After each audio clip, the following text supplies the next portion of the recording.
So I managed to remember the password of my account in Game Banana, and I was scrolling around to check out some stuff until I stumbled on this particular comment. He fell right off. I hope he gets back up. So I did what any normal person would do. Nothing.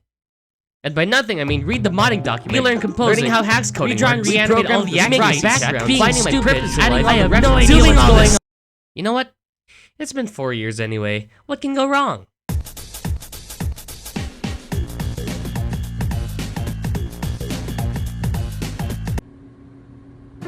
Oh hi! Did see you there. That was me 4 months ago. I made another full week mod.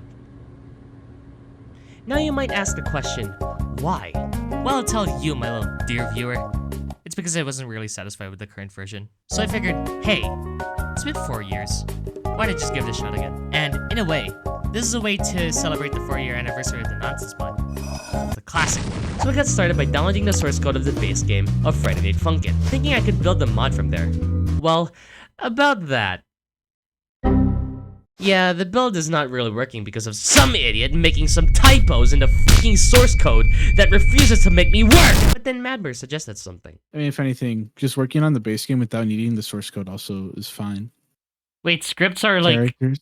Oh shoot, wait, Yeah. what? So wait, scripts are like actually in the files now? These are soft-coded now.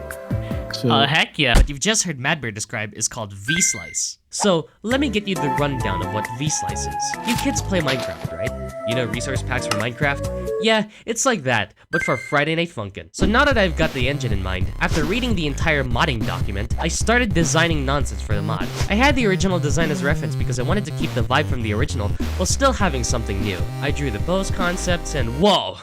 Would you look at that? He got skinnier. What the fuck? Now that I've got the concepts done, I slapped those images into Adobe Animate, and I'm pretty much done with the sprites so far. Now, while I was about to put the sprites in the mod, I found that the current version of FNF supports Texture Atlas, which basically means, instead of sprite sheets, it dismembers your character's limbs violently and reassembles them in-game, which makes the game more optimized. And I thought, dude, that's so cool! You know what? I'm gonna export the sprite sheets into atlases because that's cooler. What the heck is this? Why is he built like that? After the release of the current Nonsense V 1.5 mod, I realized what caused this issue to happen. It's just because the atlas is specifically for the 2022 version of Adobe Animate, which I am using the 2019 version of Adobe Animate, which is why I hate Adobe! Anyway, now that I got the sprite sheets implemented, I then worked on the music, and I'd say 4 years might have improved my composing a bit.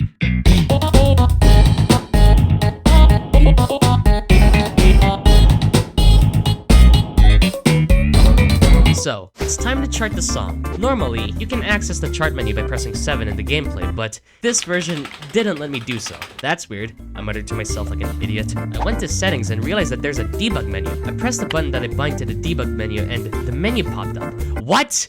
Chart editor? Animation editor? Stage editor? Dude! This is so cool! Anyway, I hopped on the chart editor only to be greeted with this whole new menu. What the heck? Dude, I can select multiple notes, copy and paste, change the chart difficulties in one file? I love this engine! Chart menu glazing aside, I made the chart for the song and started working on the background for the mod. Dude, you wanna know why this mod takes so long to develop? It's because of... Now, along with the debug menu, it has a built-in stage editor, which would easily allow us to implement the backgrounds pretty easily, which is pretty convenient. And that's to be expected. Probably it's because having a built-in stage editor would be too easy. And you know the FNF community, they hate it easy. I hate this engine!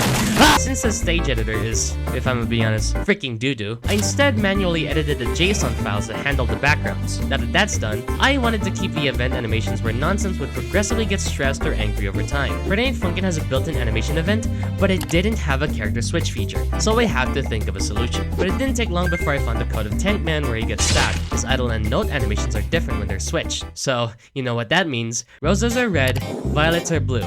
Your code is mine now. Fuck you. Pretty much got everything almost done. The only thing I need to do is bring back the accuracy mechanic. But nonsense! How are you going to code in the accuracy mechanic if the game doesn't check for one? Well, pretty simple. I made a simple function that checks for the ratings and health of the player by calculating the minimum requirement to reach a certain rating, yada yada boring nerd shit. And yeah, it works. Yeah, it works. That's surprising. Since this version of FNF supports events in the charting menu now, I made a custom play animations event specifically for this Smart in particular, where it automatically checks the accuracy for you. It's convenient and simple to code in, so I don't have to do all those gulp switch statements. I also added facial expressions on GF to indicate how well you're doing. And whatever happened next isn't really interesting. I added the pixel icon in the album cover for free play, animated a couple cutscenes and composed a couple songs, and added the V2 dev team in the background as a reference, and here's something interesting. I wanted to do the fourth phase bit that I did in the classic Nonsense mod. So I started animating the sprites, coded the tweens to make it look like he's levitating in the air. The tweens aren't happening. Believe it or not, I've been stuck trying to code this stupid tween to make Nonsense float in the air, but I eventually got it to work. I also added a bit of glow to him to give him the godlike feel. Anyway, I coded some game over dialogue because why not? But while doing so, I noticed that Nonsense isn't really responding when you interrupt his dialogue, which felt really weird to me. I think you're best sticking to the base game. So I added some extra unique lines that play if you interrupt Nonsense mid-sentence. Did you just die? From singing? Man, I can't even finish my sentence. I also coded some extra animations for the story mode prop, so when you select the week, he acts surprised. Look how clueless he is. And that's pretty much the gist of it. To be honest, I've left out most of the stuff from the mod because I want you guys to experience it if you haven't already. It's in the link in the description below if you want to check it out. Anyway, you know the gist. Follow my Blue Sky, Newgrounds, Itch.io, Twitter, maybe. And yeah, happy 4 years. Now get the fuck out.